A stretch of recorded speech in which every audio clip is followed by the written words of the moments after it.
So good evening, everyone. Beruchim habayim. Very happy to see you all. I feel honored and responsible too for the fact that most of you drove for 2 hours to be here. Could you imagine those people? They drove for 2 hours to be here. I honor you, I admire you, I acknowledge you for doing this. And it puts a little pressure on me just to give a good shiur. Otherwise, you're going to say, we drove for 2 hours and 2 hours back, and what's the value of it? But Be'ezrat Hashem, I want you to know that I honestly don't feel any pressure because I'm giving my heart, and my heart is my heart, and whatever it's there, you take it, and if you don't like it, I understand. Join the 8.4 billion people. But in any case, in the parasha we are going to speak about today, Parashat VAYESHEV, Be'ezrat Hashem, I want to start with an introduction that I usually don't like when I hear others saying it. There are some times that I heard speakers, before they start to convey a message, before they start the shiur, they use an introduction by saying something in the line of, what I'm about to tell you today has enough power to change your life. It has a great power to change your life. And quite often when you hear this introduction, you see it in the lecture and you listen to it from beginning to end, and in the very end you ask yourself, it might be nice, more interesting, less interesting, but changing my life. Do you understand what it means to change my life? And obviously, those speakers that are using this line at the very beginning, using it as a technique, because it takes people's attention and bring people's attention to the right place, because listen carefully, I'm about to change your life. And we pay attention to it, and in order to do it, we became a little dramatic, and we use a dramatic opening so people can pay attention and not go to sleep during the lecture. But nevertheless, I want you to know that tonight, what I'm about to say can truly change your life, can truly change our lives. And I'll leave it up to you to choose in the end of it if you believe the message has enough power to change our lives. And as every other message that can change lives, I want to be clear on that no message in the world can actually change lives. The message is nothing but the first step. It's just the awareness point that we can be aware of and start to entertain. But what truly changed lives is actions. What truly changed lives is when we take the idea, when we take the message, and we move it into practice, and through practice, we can actually change lives. And you can do it in a physical world, and you can do it in a spiritual world, and you can do it in a mental world, you can do it in any world. Having an idea, having wisdom, a lot of people say wisdom is power. Well, it's an empty statement. Wisdom is not power. Wisdom is power when you use the wisdom. When you move wisdom to practice, then wisdom becomes an asset to your life. But just as an idea, no one ever changed life. No one ever created anything in life based on a beautiful idea. Thinking about the idea, having the idea in mind, entertaining the idea, speaking about it as a theory. Theories do not create nothing. Wisdom, actually the process is through its vision, design, and execution. You have the vision, what you're about to create, you make the game plan, how to do it, and then you actually execute it. This is how we get results in anything. No theories, no great speakers, no one changed lives. You can go to any seminar in your life and be excited and motivated and feel really, really great and empowered. You blink twice, you go home, it all faded up. It's all faded away. It goes away faster than what you can believe. And if you don't believe me, look on us and at Ne'ilah on every single Yom Kippur. How many people are gathering together in Tefillat Ne'ilah and Yom Kippur? In every Bet HaKnesset, hundreds. We go to Bet HaKnesset and we El Nora Alila. Every single human being in Bet HaKnesset feels $1 billion, spiritually elevated, feels connected, feels close to HaKadosh Baruch Hu, almost feeling like an angel, being an angelic human being during Tefillat Ne'ilah. And do you believe these feelings are real? They are. Do you think those people that are saying, I am going to be a better person next year, do you think those people mean what they say? 1,000,000% yes. Do you think they are sincere? Yes. They're truthful with themselves? Yes. They mean it. Where are they the next morning for Shacharit? They're not there. It's over. Anything that we believe that emotionally will elevate us has only a temporarily power. Taking the momentum and really move it into practice can create results. It's clear, it's simple about anything, by the way. It's not only in the spiritual level, in any level of life, in any domain in life, in any department of life. That's exactly how things are happening. So, what I'm about to talk about tonight is something that I believe has an enormous power to change our lives, with a condition that we move this into practice. But the first step will be an awareness, and what we're going to do tonight, it will be the awareness level of it. So the foundation of it, and Be'ezrat Hashem, we have an architect here who can take the foundation and then frame it and then create a whole blueprint on how to really see results, see the life that we truly want to have. And obviously, like every week that we do it, we're going to do it throughout the parasha because we don't have any other source. There is no better source in the entire planet than our Toratenu HaKedusha. Everything is from the Torah when we know how to dig in and pull the messages out of the parasha we're going to read. Parashat Vayeshev, in a nutshell, is a very challenging parasha. Parashat Vayeshev is a very challenging parasha because most people in the world having a lot of trouble with adapting and understanding and comprehend the stories that are taking place in the parasha. I don't know what you don't know, so I'm going to go very brief on a general background of what's happening in the parasha for a few minutes, just to get the idea of what's happening, and then we're going to discuss that point that I meant to say. Up until now, generally speaking, from the beginning of Chumash Bereshit until Parashat Vayeshev, life for us was a very easy life. Why? Because we learned a lot about the world being divided to two groups, the good guys and the bad guys, the good and the bad. We had Yitzhak, and on the other side we had Ishmael. And Yitzhak is on our side, and Ishmael is on the other side.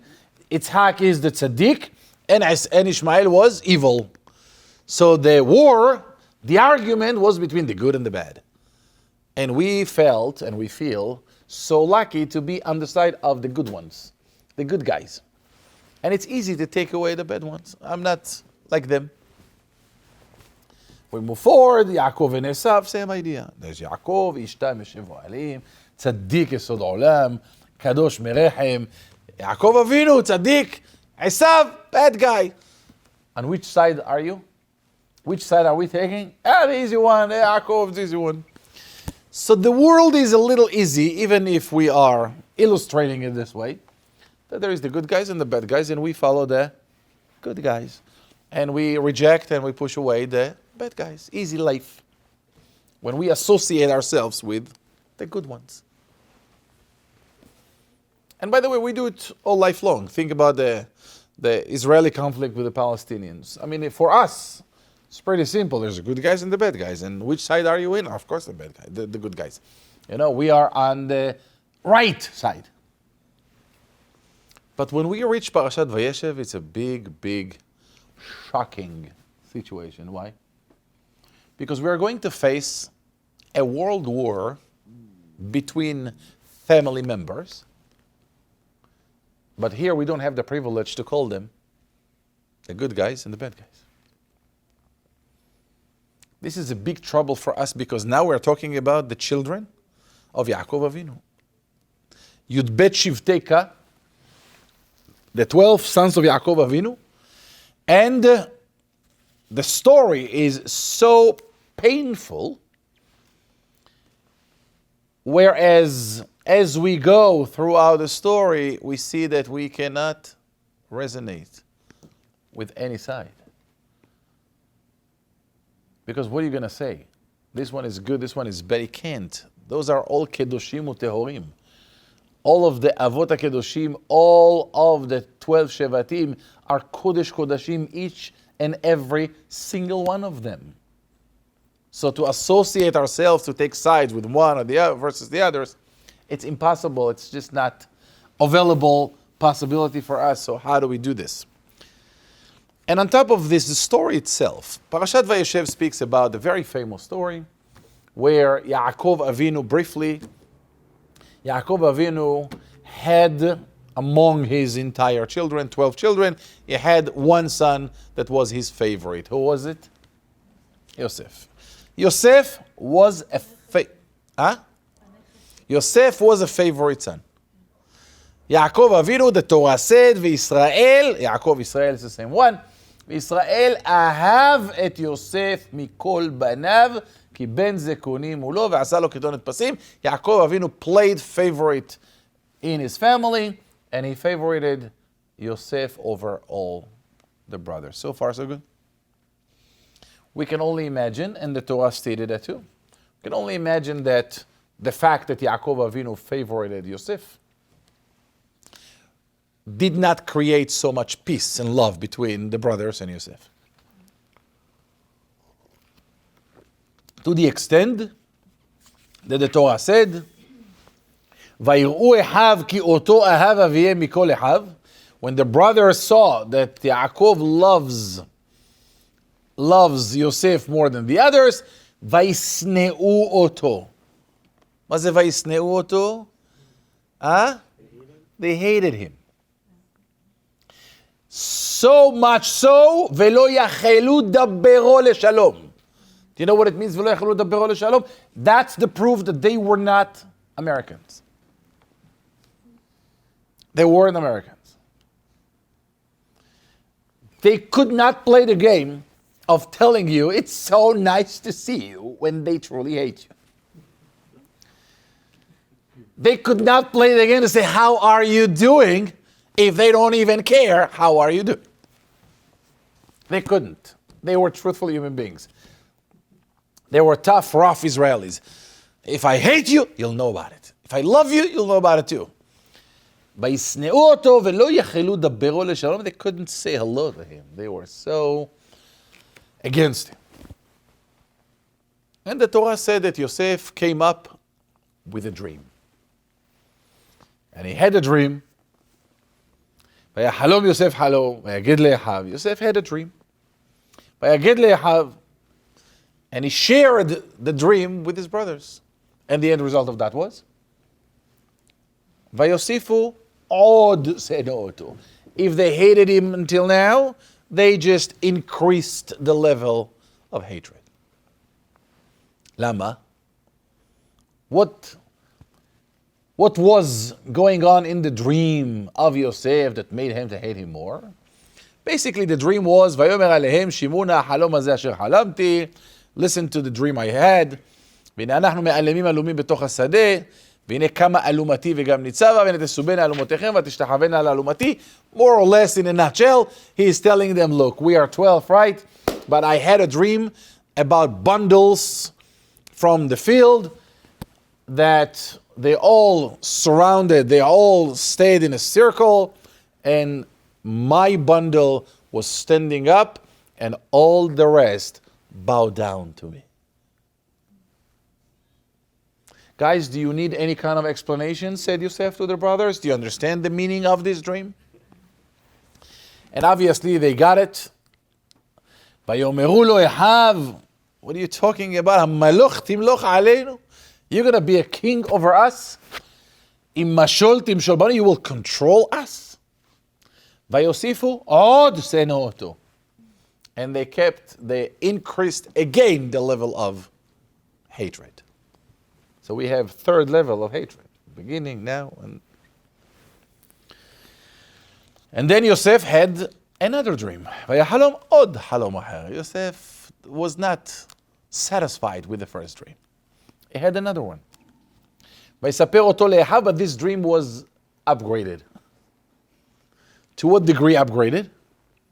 Now, the dream is not only about the 11 brothers bow down to him, but he included parents.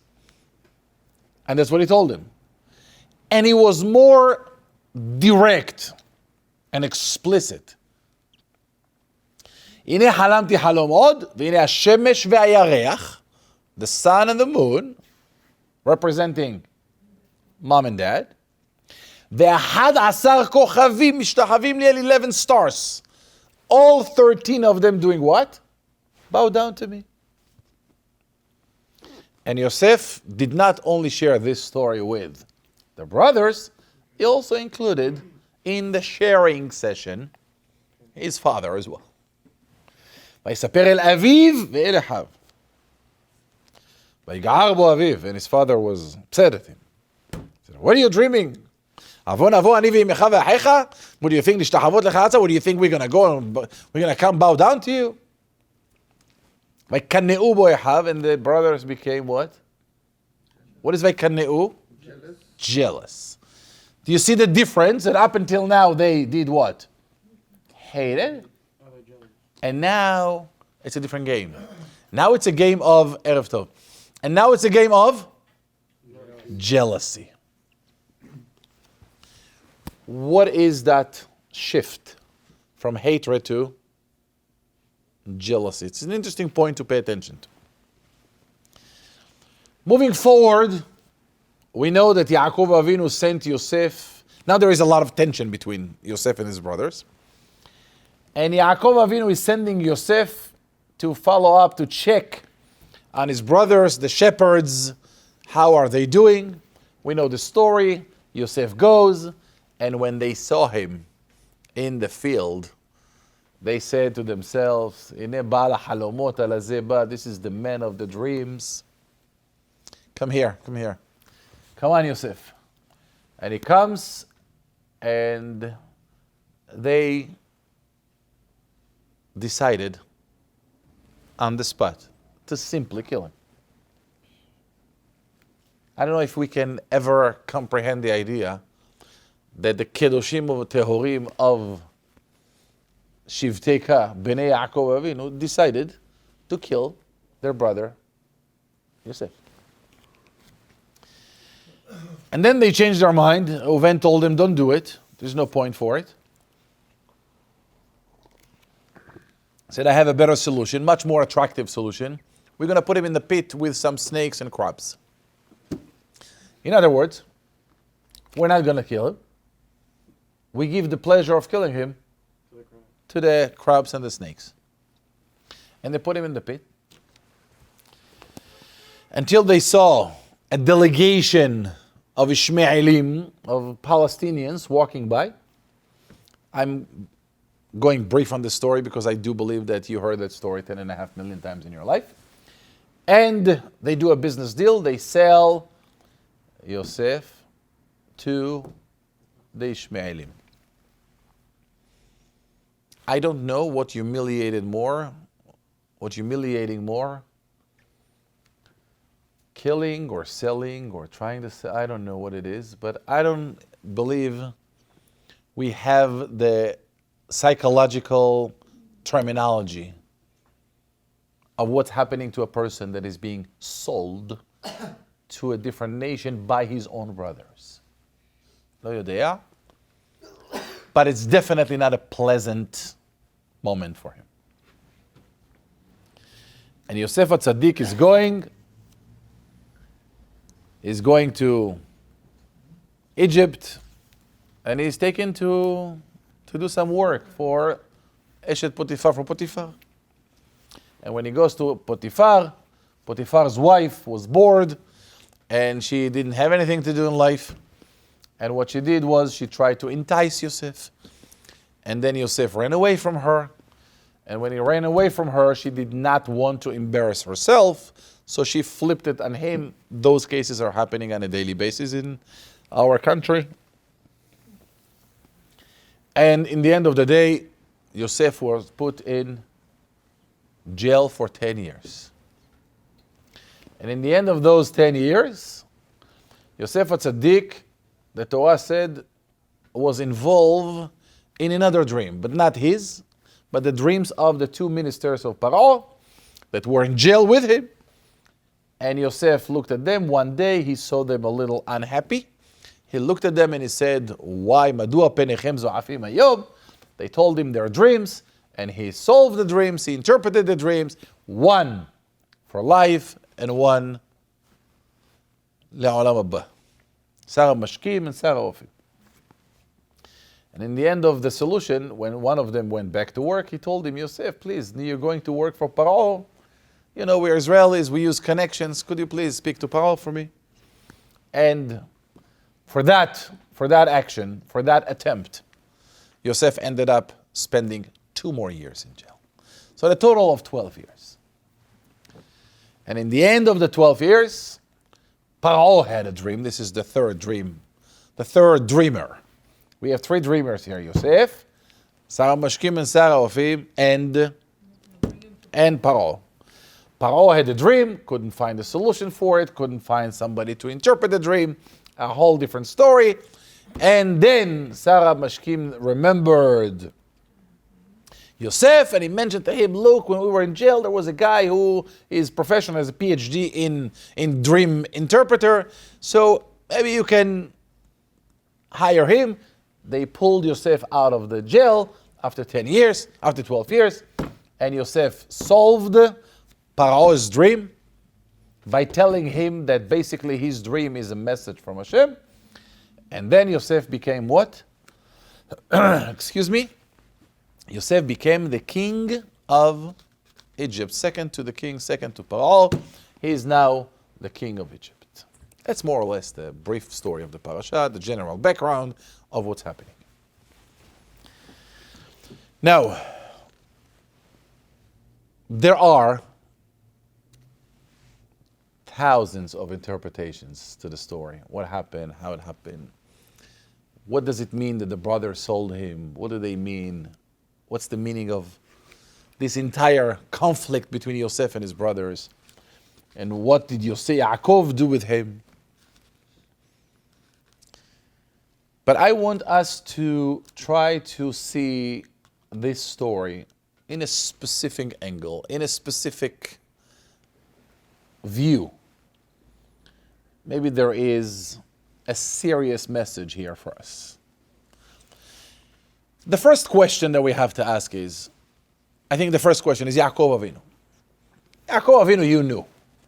As a matter of fact, the Gemara said, Le'olam al yafle Adam ben banav. A person should never play favorite with one of his kids. And the Gemara said, Le'olam, a person should never do this. She'arei Yaakov Avinu ifla. Yaakov Avinu did, and look what happened. Now let's be quite honest for a minute. How much of an IQ an average human being needs to understand this idea? Do not play favorite. It's very simple. You need 5 years in psychology in university. What do you need? It's a basic common sense idea. Basic common sense idea. If the Gemara said, don't do this, obviously Yaakov Avinu knew that. So I think the first question to understand, the fundamental question to understand is, why Yaakov Avinu favorited Yosef? You know what it does. And Yaakov Avinu was definitely aware of what it creates in the family. Yaakov Avinu was there. He knew that the brothers don't talk to him. And you keep doing this, and you keep causing that tension. So why did Yaakov Avinu do something that we all understand on a very fundamental level, on a very basic level, that this is creating a big mess in the family?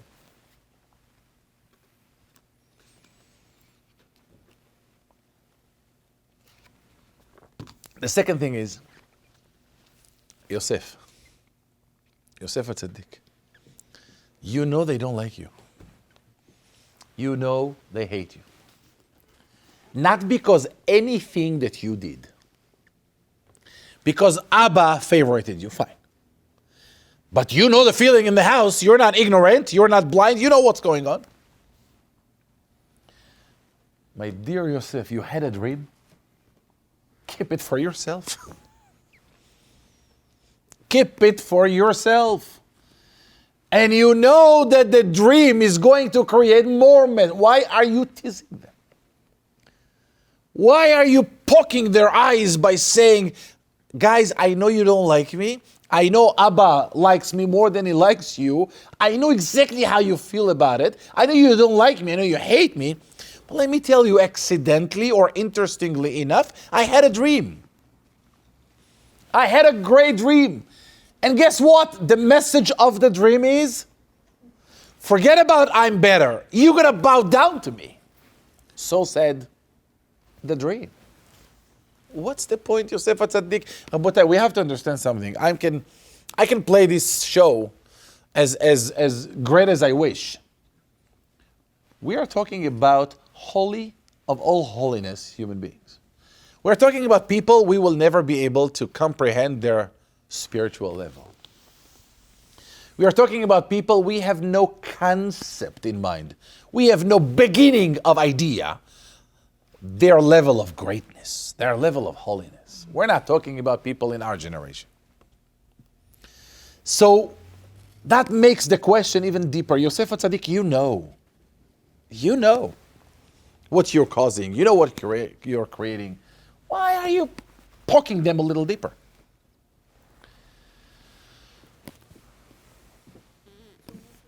And also the reaction of them is really surprising. Why they hate him? He had a dream. How many times we hear people having dreams? So you had a dream. Yalla.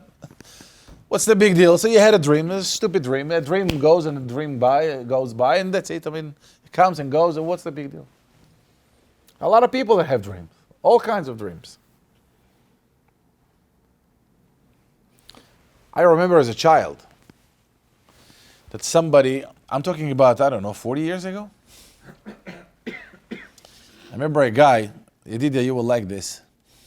A guy came to my father in the Bet HaKnesset. He said, Rav Toledano, I had a dream tonight. I said, what was the dream? He said, I saw Aaron HaKohen in the dream. I saw Aaron HaKohen in the dream.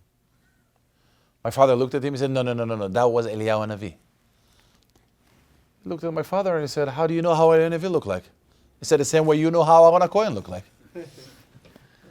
If you had a dream about an old guy with a long white beard, how do you know it's Aaron HaKohen and not Rabbi Shimon ben Halafta? You just made up a name and you associate them to, and you believe, you link them together, you believe this is it. Halomot, people do have dreams.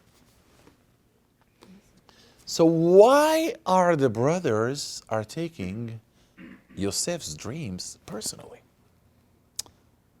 You had a dream. Fine. Good luck. Good luck, you had a dream. And halom bili devarim betelim. Yalla, move on.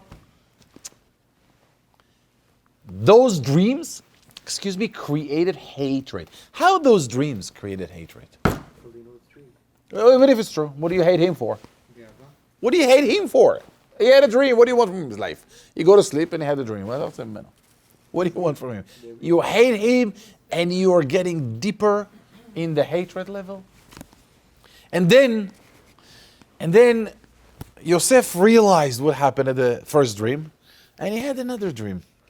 And in the second dream, he goes and he's digging their grave deeper.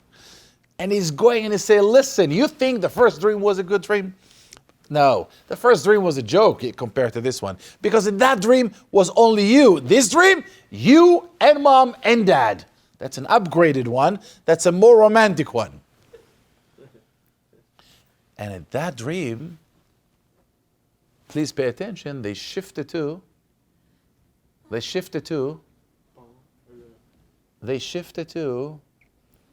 jealousy. See that? No more hatred. So it appears that something happened in the second dream that caused them to shift from hatred to jealousy. Interesting, no? What is it?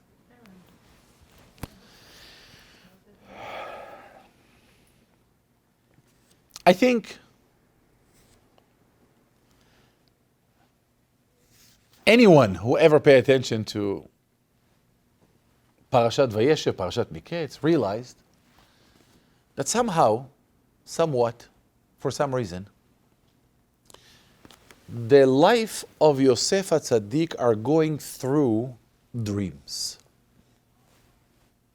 He has dreams with the brothers. He has a dream, brothers and parents.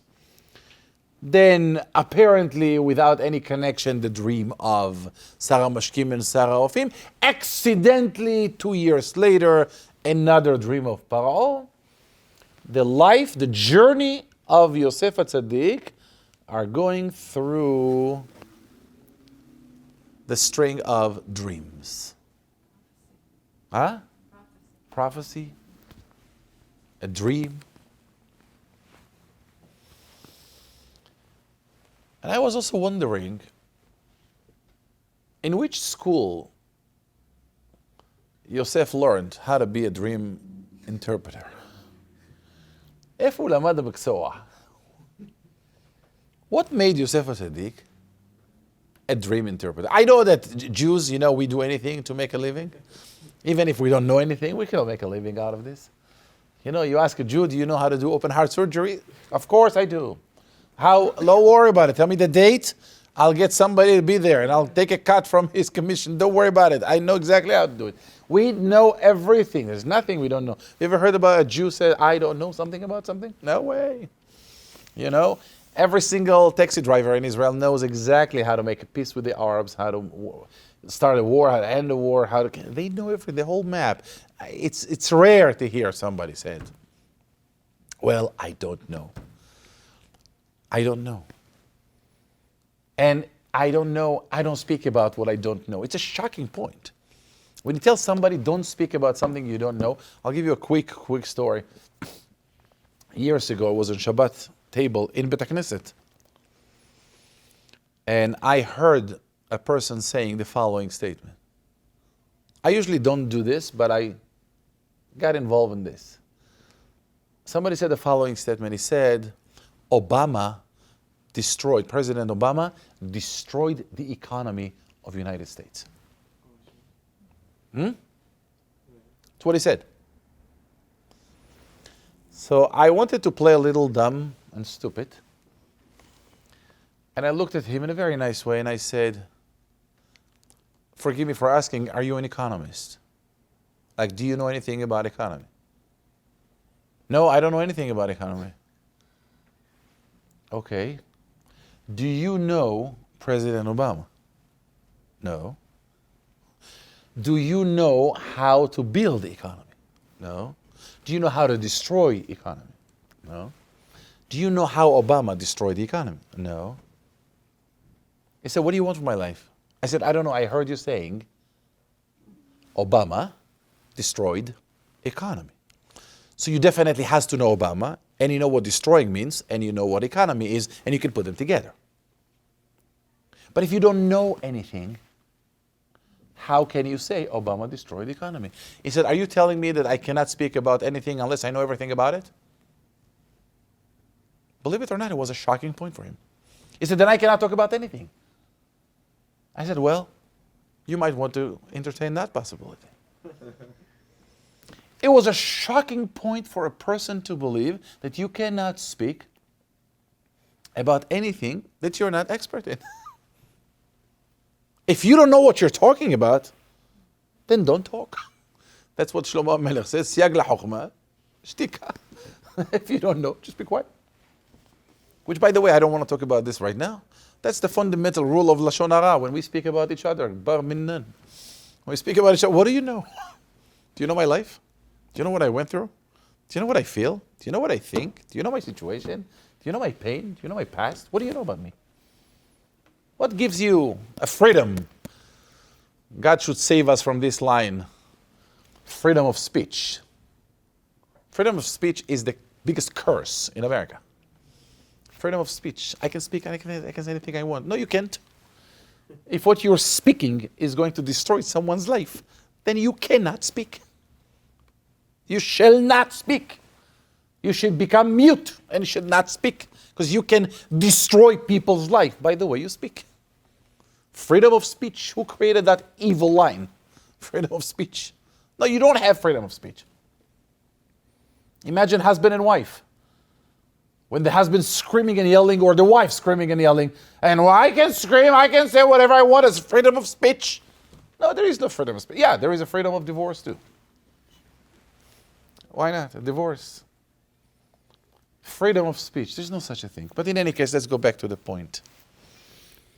Yosef HaTzadik is interpreting the dreams. Where did he learn that from?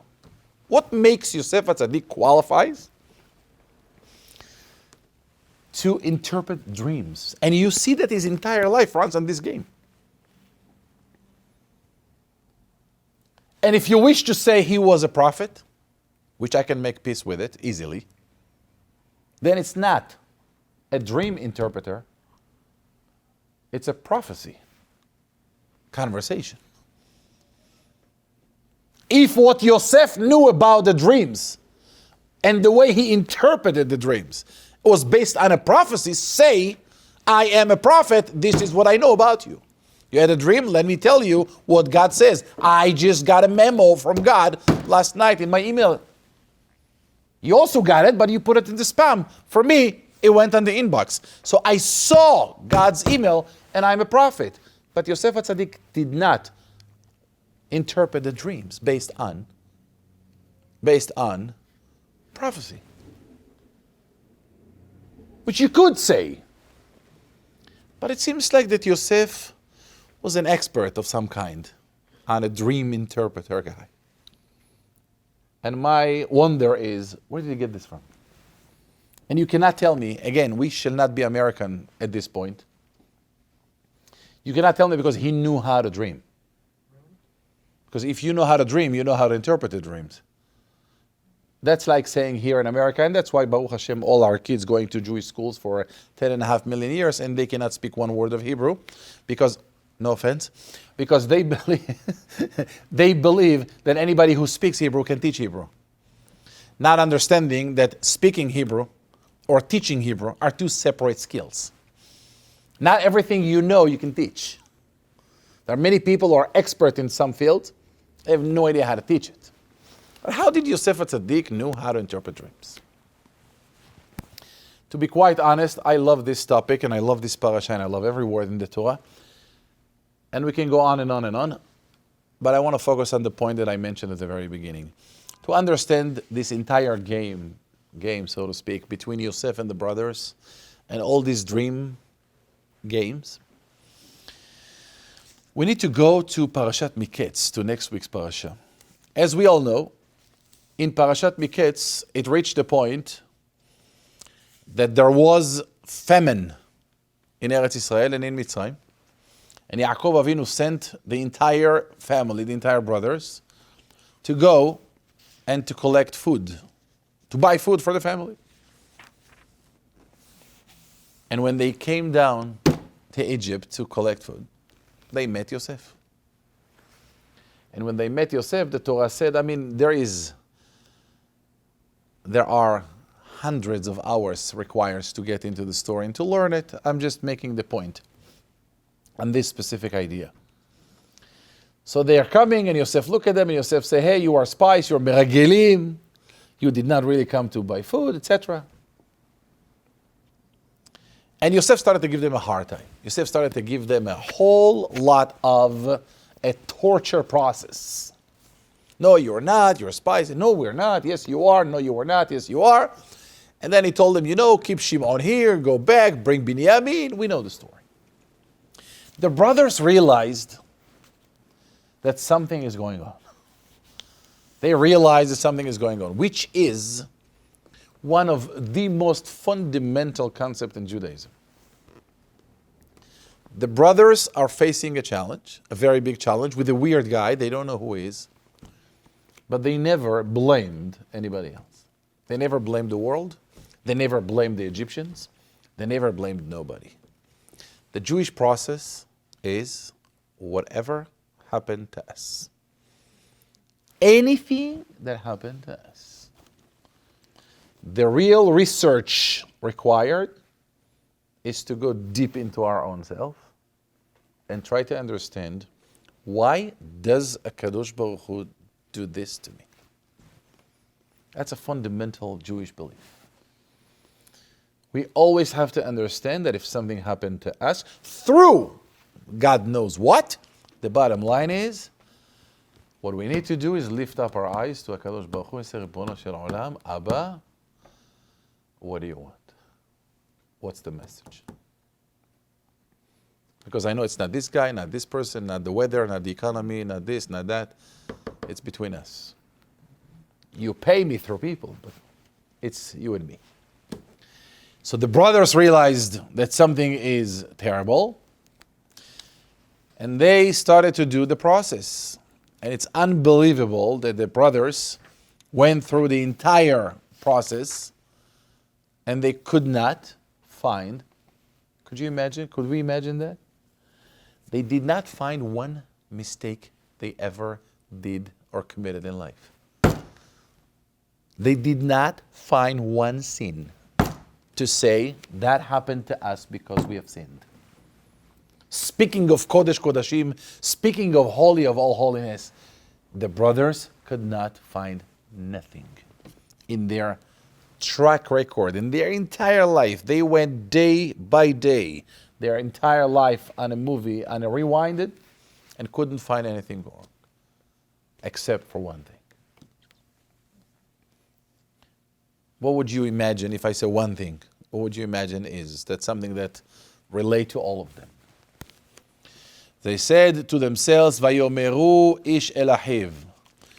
You can spend 20 hours speaking on accountability on this pasuk.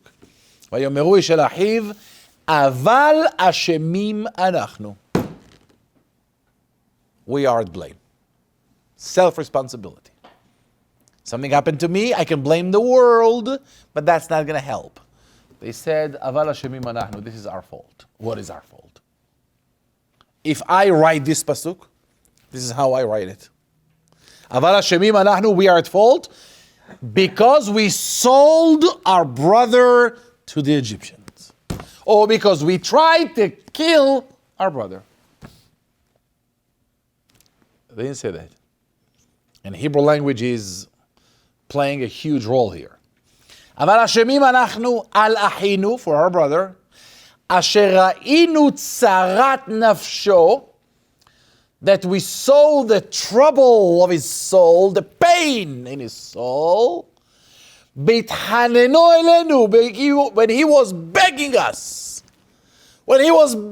us not to do it, velo shamanu, and we did not hear, we did not pay attention to his pain. Al ken ba elenu atzara zo. That's why we are experiencing this trouble right now. Unbelievable. Ribono shel Olam, you sold your brother. That's not a problem? You put your brother with snakes to kill him. That's not a problem. You disconnected your brother from the entire family and your father is still mourning him. That's not a trouble. The only trouble is he begged. Tzarat nafsho, the trouble of his soul. Tzarat nafsho, bithanenu elenu, he begged us, but we didn't hear it.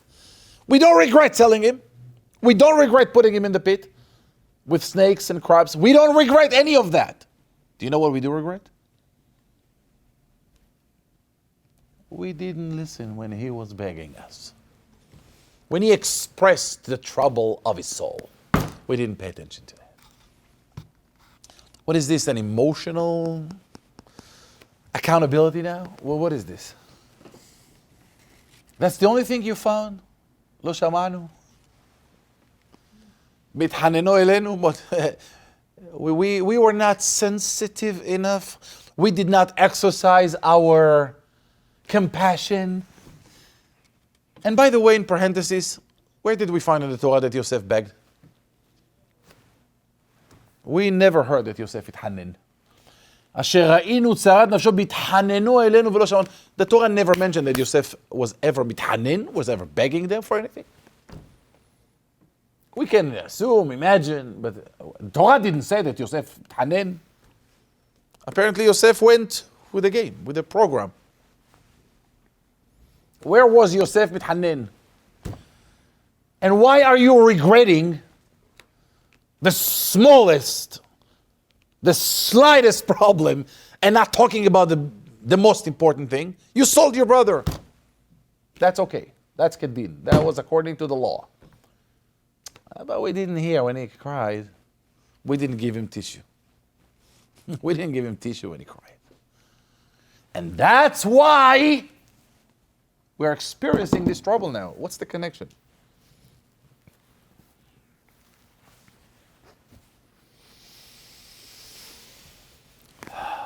I want to tell you this, if I may. And I'm warning all of us that it's not an easy thing to say. And it might sound a little painful to many of us, but I don't care. If it hurts, let it hurt. If it hurts, let it hurt. Moreover, Rabotai, the biggest mistake people make in life is believing that when they read the Torah, they read history. The biggest mistake people make is when they read this Torah story, they believe they read a story. They read a story about some brothers that had an inner family conflict and it went out of control, and the rest of the story we know. This is not history. This is not a story. Has v'shalom. Yosef HaTzadik is giving us a message that if we take it, we will live a different life. And I beg you, and I suggest, and I almost commend you to hear this SHIUR many, many times in your life until it will kick in for what I'm about to say. Yosef HaTzadik represents a baby. Every single one of us. Rabotai, every single one of us was born to this world with a dream. Every single one of us was born with a chip in our hard driver, in our DNA being, of a dream, of success, of prosperity, of growth, of excellence. Every single one of us was born with a dream. Every single one of us was born by and created by a Kadosh Baruch Hu to achieve a world-class signatures in this world. A world-class signature. to create a legacy in this world. We have that power. Borei Olam never created mediocrity people. We were all born with a dream. But not just with a dream. We were born with a dream and the tools to achieve the dream. And the painful part of it is, and that's the story of Yosef, is that when we share the dream with people, we are facing a world war of the world against us to kill and destroy and bury our dreams. We are exposed to suggestions beginning from our own families, through schools, through society, through movies, through people, through neighbors, through you name it. And every time we pop up with an aspiration, we pop up with a dream, with a desire to achieve something in life, there are enough people that will do whatever it takes. I would say enough losers that will be there long enough, consistent enough to tell you, you cannot fulfill your dream. You are crazy. Be like us. You want it better? Be normal. Be like everybody. What are you doing? I want to change the world. Stop it. What do you know about the world? I want to make millions. You can't. What are you talking about? You can't make millions. What do you know? You don't have the education. Besides, you need money to make money. And besides, you're not the sharpest, pencil in the... it's not for you. Money will destroy you. Success will kill you. It's not for you. But we should know that since the moment we were born into this world, we are experiencing a war. And this war is the war of our lives. Because we try to do, we try to complete, we try to achieve, we try to prosper, we try to grow, we try to be big. And we constantly under the fire of people around us. You can't, it's not for you, all kinds of suggestions. We buy. They're free. And they're coming with the milk of our mothers. We get it from 0 days of age. What are you talking about? Can't do this. And by the way, if you don't believe me, you can try tomorrow. You can do this experiment tomorrow. Come up with tonight any kind of dream you want. Any kind of business idea. Any kind of business idea.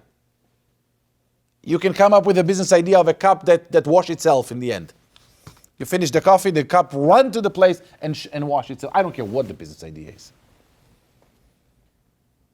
And go share it with somebody. Go share it with 10 people. And I can guarantee you 10 out of 10 will put you down. 10 out of 10 will tell you, come on, that's for you. You're too old. That's for you. What do you think you're not smart enough. You're not rich enough. You're not this enough. You're not this enough. You're not beautiful enough. You're not strong enough. You don't have the courage for that. You don't have the support for it. Come on, simply, please die. Just die. It's easy to die. And you can hear that most people in the world, this is a curse. Most people in the world already speaking like that about their own selves. And you look at somebody and say, why you're not growing? You say, and this, hey, I have kids and grandkids, I'm too old, I'm this, I'm that. I don't have the money for it. You need money to make money. And listen, I don't have connections.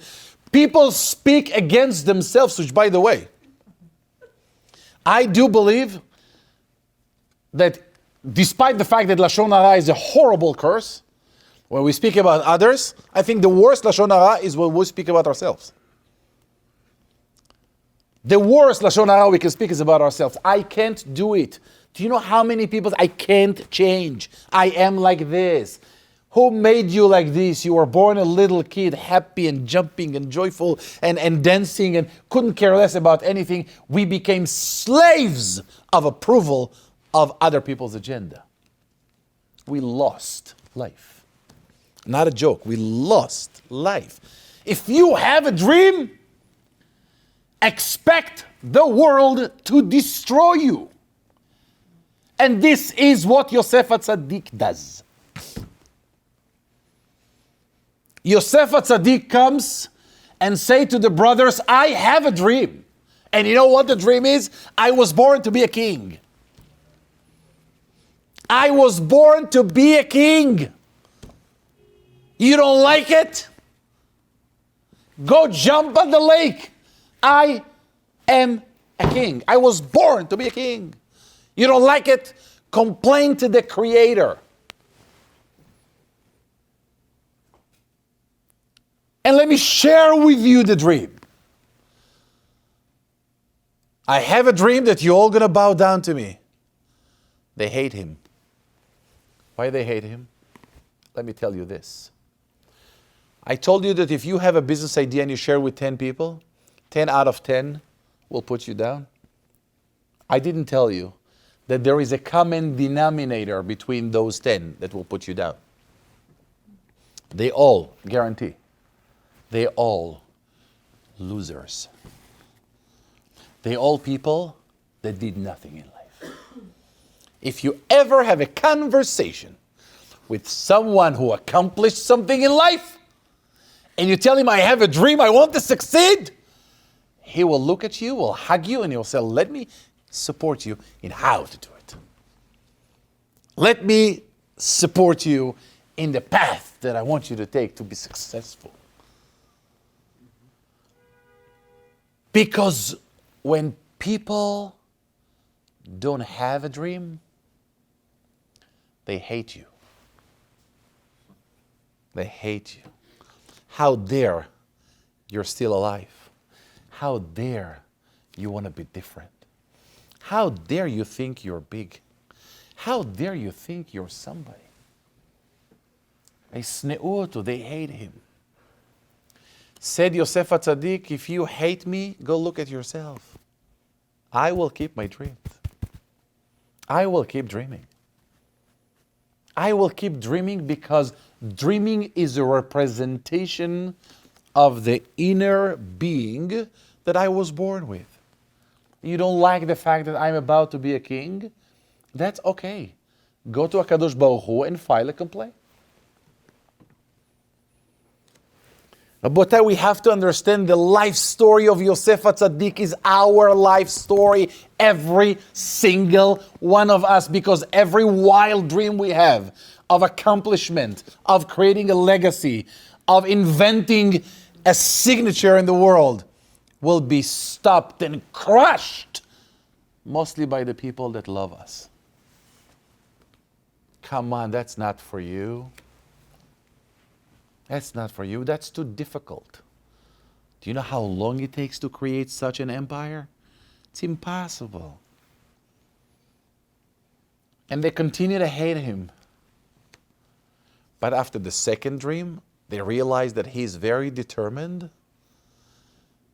After the second dream, Vaikaneubo, they move to jealousy. Because if you can dream, that means it's possible. And when people look at you, you're nothing but a mirror and a reflection to their lives. And if they don't like something about you, basically they don't like that about themselves through you. And the brothers look at Yosef and they said, we are going to crush you because you need to be normal. You need to be like us. You need to be like everybody else.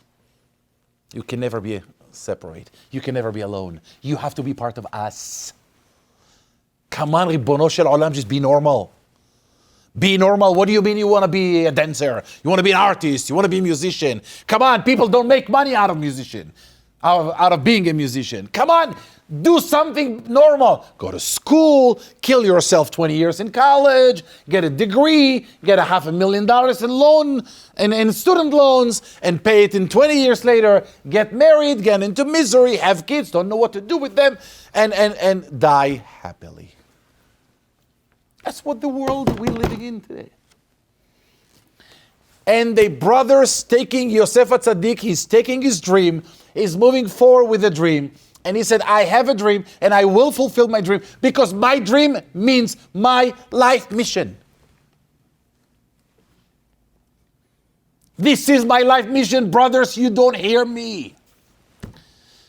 Lo shamanu tzarat nafsho. We did not hear the screaming of his soul. I exist. I am powerful. I am a creation of God. I was not born to go to Starbucks, drink coffee, go to lunch, have dinner, have pedicure, have manicure, and go to sleep after 2 glasses of wine. And say, I'm alive. I'm alive. What have you created today?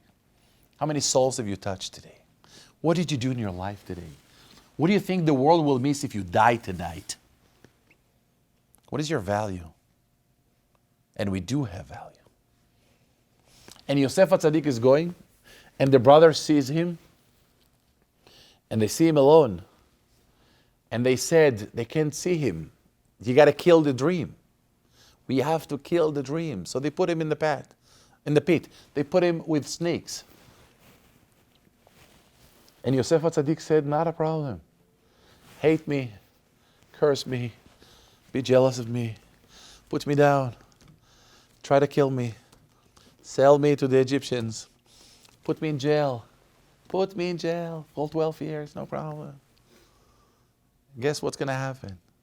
You blink twice, I will be the king of Egypt. You blink twice. I was born to be a king, guys. What are you trying to do? You're trying to destroy me? You can't destroy a person with a dream unless you force him to stop dreaming.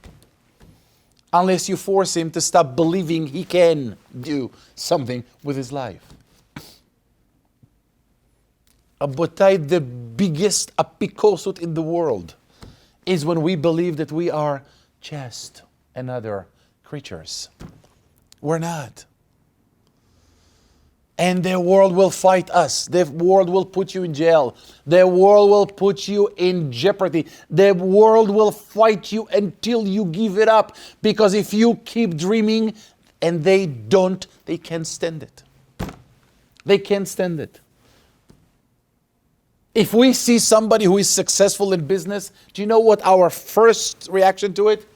If the person has $50 million in portfolio, oh, he definitely a corrupted guy. There's no way he did it right.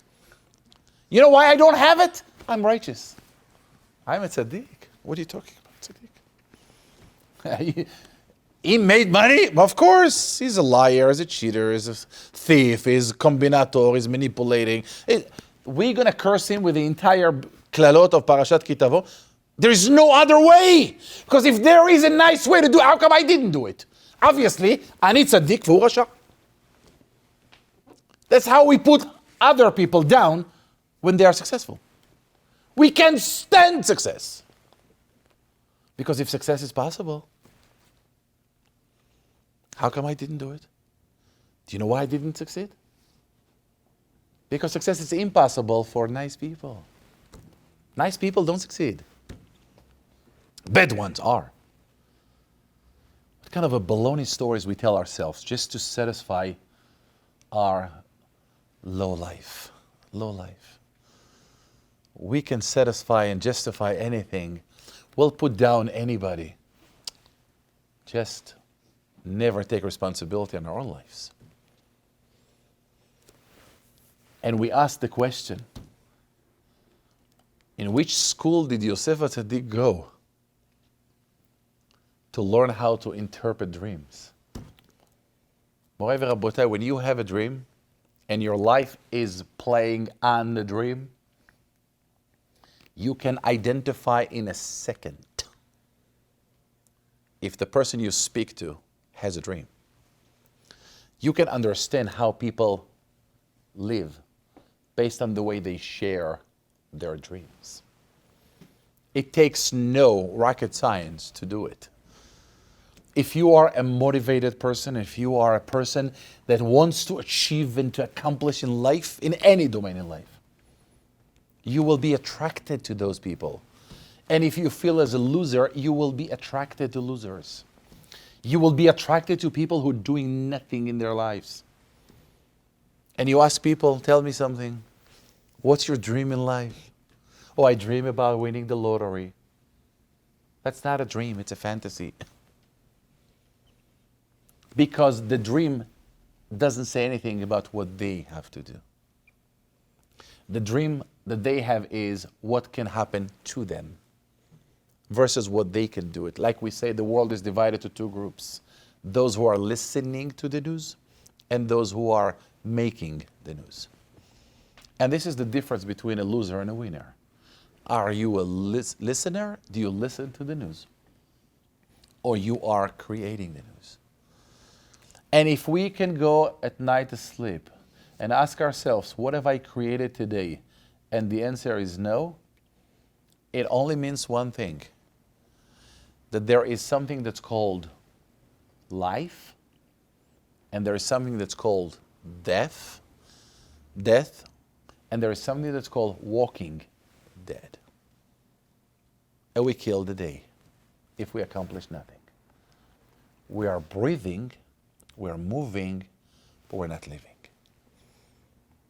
And Yosef said, Rabbotai, you have to understand, when you were born, you had a dream. When you were born, there is something that's called tsarat nafsho. Tsarat nafsho means that if you have a dream, and if you have an inner power that is not being activated, anytime you're going to try to live life on other people's agenda, it will cause you pain and emptiness. A lot of people speaking about depression, my depression, and this is down, is up, is this, is that. All of those sicknesses, all of those illnesses, I'm not getting into psychology and psychiatrists right now, but generally speaking, it's a simple analogy and a simple way to understand what people are going through. You see people who are down, there's only one reason, they're doing nothing in their life. They're doing nothing in what they were born to do. And if we can shift from the place, the space of I am a victim of my life into becoming a creator of my life, understand our power, understand our strength, understand our DNA powerful being, and we will live life like tsarat nafsho. We can live our life versus the noise around us. You're going to create magics in your life, magics. And when the brothers realized, when they saw Yosef, when they realized that something happened to them, they said, Aval Hashemim anachnu al achinu asher ra'inu tsarat nafsho bithaneno elenu. Where was Yosef HaTzadik begging them? Where did we see in the Torah that he was begging them? He was begging them by sharing the dreams. He was begging them, tsarat nafsho. He said to them, I cannot allow you to suppress my dreams. I cannot allow you to kill my being. I was born to be a king. You don't like it, I understand. Bithaneno elenu, he begged us, listen. I have a dream, so you have a dream. And they looked at him and they said, Bithaneno elenu velo shamanu. We saw tsarat nafsho. We saw his inner soul screaming and yelling. He wants to leave. He was born to lead. He was born to be a king. And he was begging just to be himself, and we didn't listen. If we would listen to him, if we would listen to him back then, we could be in a better position ourselves. We could be in a different place now. Rabotai, I cannot stress this enough. I can talk about it for hours. Time is up. But I can share with you this. This is very, very important. When I say it can change life, I mean it with all my heart. It's about time, no matter what your age is, no matter what our age, what situation we are in life now. There's one thing we have to tell ourselves, and move it into practice as well, of course. I was not born to breathe. I was not born to walk. I was not born to move. I was born to live. I was born to achieve. And I can, despite my age, my financial situation, my whatever considerations and circumstances around me, I was born to lead. And I was born to create. What am I going to create now? What am I about to create? What is your dream? What is your vision? Take a piece of paper and write your vision. Write your vision for your life. Write your vision for your family. Make a plan and execute. And execute the dream. Otherwise, Rabotai, I'm going to conclude with this. It's a very painful line. I heard it many years ago. Made an enormous impact on me. And the line says that there are many people who are dying in 20 years of age. Lo alenu.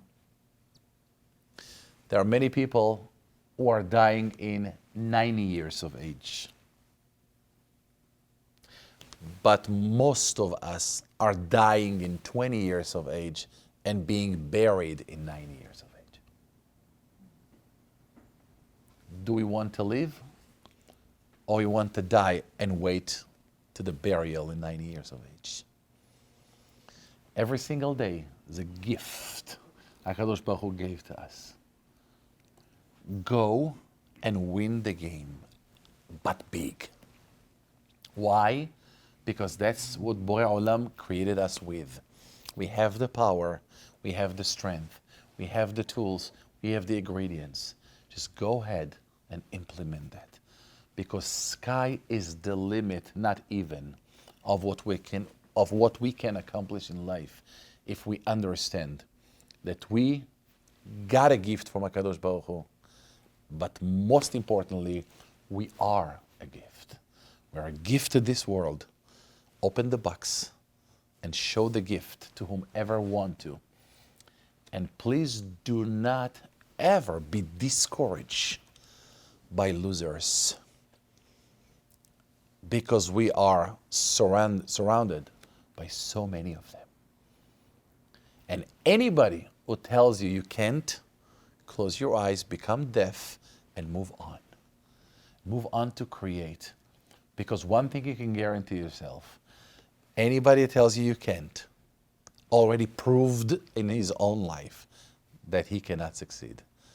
And if you want to succeed in life, and you want to create something magnificent in life, close your ears and open them only to specific people. And those specific people who are people that accomplished, people who had a dream, people who fulfilled the dream, people living the dream, people that can speak dreams, can speak aspirations, can speak visions, can speak plans, can speak design, can speak implementation, can speak fulfilling a dream. We only have one chance here. My suggestion from the bottom of my heart, go ahead and do it. As Nike said, better than anybody else. If you have a dream, what is their slogan? Just do it. Be'ezrat Hashem, HaKadosh Baruch Hu will give us a beracha that we will be able to wear the proper glasses to see our inner power and to be able to implement and to create the dream we all were born to fulfill. Have a beautiful evening.